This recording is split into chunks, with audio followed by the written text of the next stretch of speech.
முக்கியமாக நம்ம பார்க்க வேண்டியது டிஎன்ஏபியோட ஸ்டாஃபிங்.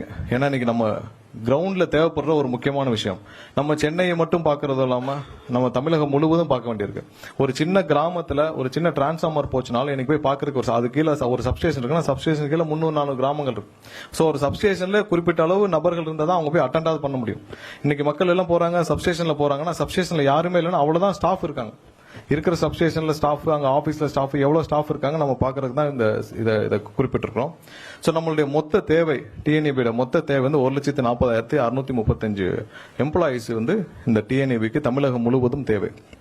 இதில் எவ்வளவு பேர் இருக்காங்கன்னா 74,714 பேர் வந்து இது வரைக்கும் வேலையில் அமர்த்தப்பட்டு வேலையில் இருக்காங்க. எவ்வளவு வேக்கன்ட் இருக்குன்னு பாத்தீங்கன்னா 65,921 பேர் வந்து இப்போ நம்பர் வந்து இது வரைக்கும் வேக்கண்டா இருக்கு. கடந்த 10 வருடத்துல பாத்தீங்கன்னா கிட்டத்தட்ட 20,240 பேர் வந்து ரிட்டையர்மெண்ட் ஆயிருக்காங்க கடந்த 10 வருடத்துல. ஸோ அதுல எவ்வளவு ஃபில் பண்ணிருக்காங்க நம்ம அடுத்த ஸ்லைட்ல பார்ப்போம்.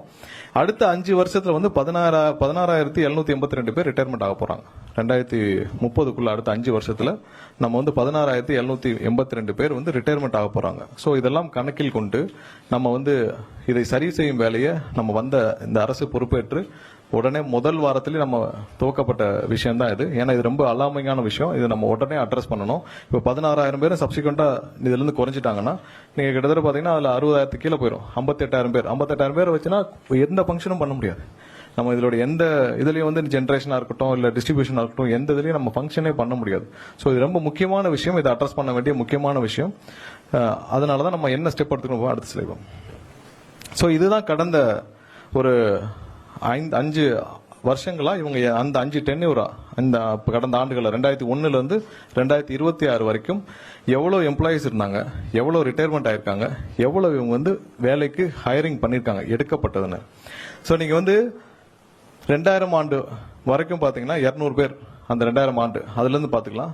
2001 இருந்து 2006 இந்த கடைசி இதுல பாத்தீங்கன்னா 425 பேர் வேலைக்கு எடுக்கப்பட்டுள்ளார்கள் 2001 இருந்து 2006 வரைக்கும். அப்போ வந்து மொத்தம் எவ்வளவு எம்ப்ளாயிஸ் இருந்தாங்கன்னா அந்த முதல் அதிமுக ஆட்சி 2001 இருந்து 2006 வரைக்கும் 93,722 பேர் 21 பேர் இருந்திருக்காங்க. எப்போ 2001 அவ்வளவு பேர் வேலைக்கு இருந்திருக்கிறார்கள். அப்போ வந்து ரிட்டையர்மெண்ட் அந்த வருஷம் அந்த 5 வருஷம் ரிட்டையர்மெண்ட் ஆனவங்க 27,000 பேர். அப்ப நீங்க இதையும் சேர்த்து நீங்க கடைசியில பாத்தீங்கன்னா 425 பேர் தான் அந்த வருஷம் வேலைக்கு எடுக்கப்பட்டுள்ளார். அதே இதுல 2006 2011 திமுக ஆட்சியில் நீங்க வந்து மொத்தம் இருந்த எம்ப்ளாயி பாத்தீங்கன்னா 78,228 பேர் அப்போ இருந்தது. அதுல அந்த 5 வருஷத்துல 18,522 பேர் ரிட்டையர்மெண்ட் ஆயிருக்காங்க. 6,740 பேர் தான் அப்போ ஹையரிங் நடந்திருக்கு. ரிட்டையர்மெண்ட் ப்ரொபோசிஷனும் பாத்துக்கோங்க, growth ப்ரொபோசிஷனும் பாத்துக்கோங்க. ஏற்கனவே இருந்த அதிமுக ஆட்சியில் இருந்த 93,000 பேர் கூட தக்க வைக்கப்படவில்லை. அந்த அளவுக்கு கூட தக்க வைக்கப்படவில்லை. அதுக்கடுத்து இந்த திமுக ஆட்சியில் 78,000 பேராக அங்க ரிட்டையர்மெண்ட்டும் 18,000 பேர் போயிட்டாங்க. புதிதாக 6,700 பேர் தான் வேலைக்கு எடுக்கப்பட்டது. அடுத்தது 2011-16 அந்த அதிமுக அரசு அந்த டைம்ல பாத்தீங்கன்னா 79,908 பேர் இருந்தாங்க. அதுல 10,000 பேர்கிட்ட ரிட்டையர்மெண்ட் ஆயிருக்காங்க. 9,729 பேர் வந்து வேலைக்கு எடுக்கப்பட்டுள்ளது. 2016-2021 ஆண்டு கால அந்த டென்யூர்ல 953 பேர் வேலையில் இருந்தார்கள். அதுல 9,800 பேர் வந்து ரிட்டையர்மெண்ட் ஆயிருக்காங்க. அதுல 9,613 இது கடைசி அவங்க எடுத்த அந்த ஃபீல்ட் அசிஸ்டண்டா எடுத்தது. ஸோ அது இப்பவும் வேலைக்கு இருக்காங்க. அதுக்கு இல்லாமல் கடந்த 5 ஆண்டு அதாவது இவங்களுடைய ரெவன்யூவும் பல மடங்கு இன்க்ரீஸ் ஆகியும் இவங்களுடைய எக்ஸ்பெண்டிச்சரும் இன்க்ரீஸ் ஆகியும் கடனும் 89,000 கிட்ட கடனும் வாங்கியப்பட்டும் இவர்கள் வேலைக்கு எடுத்தது 343 பேர் மட்டும்தான். ஸோ 343 பேர் மட்டும்தான் இவங்க வந்து வேலைக்கு எடுத்தாங்க. இதுதான் இப்ப இருக்கிற நம்ம இருக்கிற பக்கா டேட்டா. அதாவது இவங்களுடைய ரெவன்யூ இன்க்ரீஸும் நம்ம பார்த்திருக்கோம்.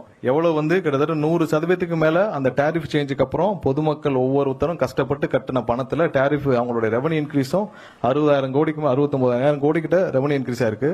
எக்ஸ்பெண்டிச்சர் இவங்களுடைய இவங்களுடைய இயர்லி எக்ஸ்பெண்டிச்சரும் வந்து அப்படியே 100% கூடி இருக்கு.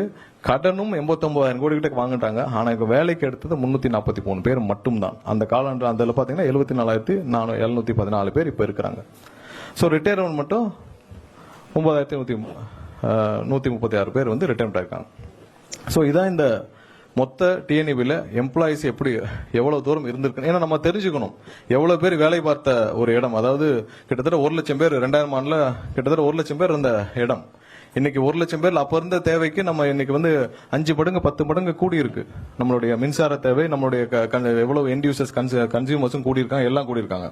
இன்னும் 2 மடங்காக கூடியிருக்க வேண்டிய எம்ப்ளாயிஸ் தேஞ்சு கடைசியில் நம்ம 74,000 நிக்கிறோம். 25 ஆண்டுகளுக்கு பிறகு நம்ம வந்து 30 ஆண்டுக்கு பின்னாடி போயிருக்கோம்.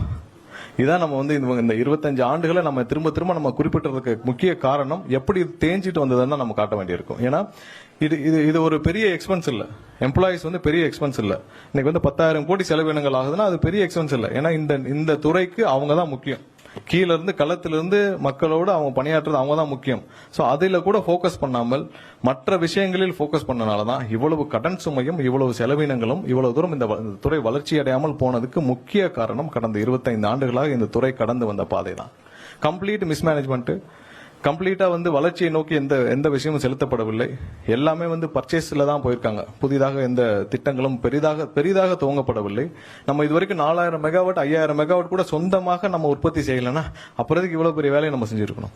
இன்னைக்கு தனியார் வந்து தமிழ்நாட்டில் இன்வெஸ்ட் பண்ணி அவங்க 30,000 மெகாவாட் 40,000 மெகாவாட் சோலார்ல எல்லாரும் ரெனியூபிள் எனர்ஜில அவங்க ஜெனரேட் பண்ணிட்டு போறாங்க.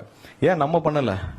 நம்ம பண்ணிருக்க வேண்டிய விஷயத்த தனியார்கள் வந்து இங்க பண்ணிட்டு போறாங்க. தனியார்களை அனுமதித்து அவர்கள் மூலமாக இன்டைரக்டா நம்ம லாபம் சம்பாதிச்சதை மட்டும்தான் இவங்க வந்து இந்த 25 வருஷமா பண்ணிருக்காங்க. வேற எதுவுமே பண்ணல. ப்ரீவியஸ்ல இருப்போம், நான் அதை சொல்லிடுவோம். முன்னாடி போங்க.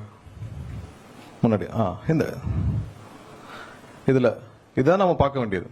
அதாவது தனியார்கள் மூலியமாக நம்ம இவ்வளவு வாங்க வேண்டியிருக்கு. அப்புறம் நம்ம என்னைக்கு வந்து இதை நம்மளுடைய சொந்த தொகுப்புல நம்ம 3495 மெகாவாட் தான் நம்மளுடைய சொந்த தொகுப்புல நம்மளுடைய உற்பத்தியிலே இருக்கு. அப்ப இவ்வளவு வருஷமாக இப்ப நீங்க மொத்தமாக தமிழ்நாட்டில் ரெனியூபிள் எனர்ஜில இது வரைக்கும் வந்து இங்க இன்வெஸ்ட் பண்ணவங்க மட்டும் 35,000-40,000 கோடிக்கு மேல இன்வெஸ்ட் பண்ணிருக்காங்க. ஏன் நம்மளுடைய அரசு துறை அதில் கவனம் செலுத்தவில்லை? கடந்த 25 ஆண்டுகளாக நம்ம வெளியில பர்ச்சேஸ் பண்றோம், மத்திய தொகுப்புல பர்ச்சேஸ் பண்றோம். ஏன் இங்க இருக்கிறவங்களுக்கே நம்ம வந்து இதுக்கப்புறம் இங்க இருக்கிற உள்நாட்டு இதுலயே வந்து இங்க இருக்கிற உற்பத்தியில ஏன் அதிகமா பர்ச்சேஸ் பண்ணல?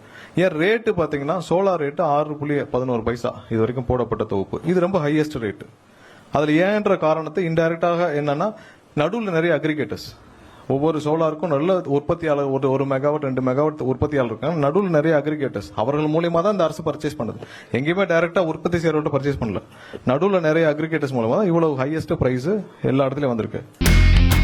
இனி செல்லும் இடமெல்லாம் செய்தி. தந்தை டிவியின் வாட்ஸ்அப் சேனலை ஃபாலோ பண்ணினா செல்ல இருக்கும் இடமெல்லாம் செய்தி. இதோ QR கோட், இப்பவே ஸ்கேன் பண்ணுங்க, ஃபாலோ பண்ணுங்க. 1,31,00,000 மனங்களை வென்ற தந்தை டிவி யூடியூப் சேனல்.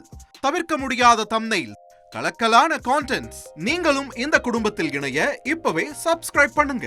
அசுரபலம் கொண்ட எங்கள் டிஜிட்டல் கரங்களில் உங்கள் விளம்பரங்களை சேர்க்க வாட்ஸ்அப் பண்ணுங்க. 8939888838. Email advttv@dttv.in.